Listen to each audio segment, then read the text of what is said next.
Ce matin, les rues laissent apercevoir quelques restes du passage à l'an neuf, des objets brûlés ou des vitres brisées. Le réveillon du Nouvel An a été mouvementé. Pourtant, l'arrêté du ministre-président tentait d'éviter des rassemblements et ces débordements en interdisant la possession et l'usage de feux d'artifice. On a vu clairement dès le début, même en après-midi, que ça, en fait, ça n'allait pas être respecté et ça, on a constaté durant toute la nuit, en fait. Une nuit longue et difficile, notamment pour la STIB qui a été la cible de certains projectiles.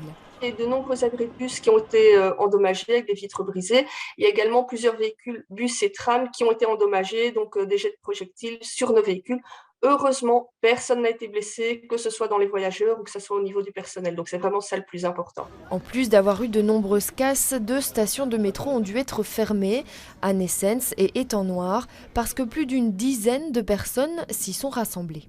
On a demandé à la STIB de fermer les stations métro, justement dans un but de ne pas avoir des gens qui sortaient du métro, pour ne pas les retrouver en plein dans une intervention policière. Autres endroits, autres rassemblements.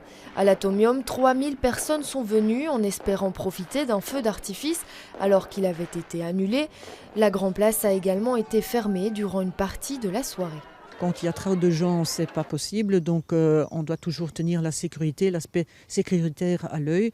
Donc on a fermé temporairement, là on a fait des malheureux, je me rends bien compte de ça. Au cours de la soirée, la police est intervenue près de 400 fois, certaines interventions également accompagnées des pompiers.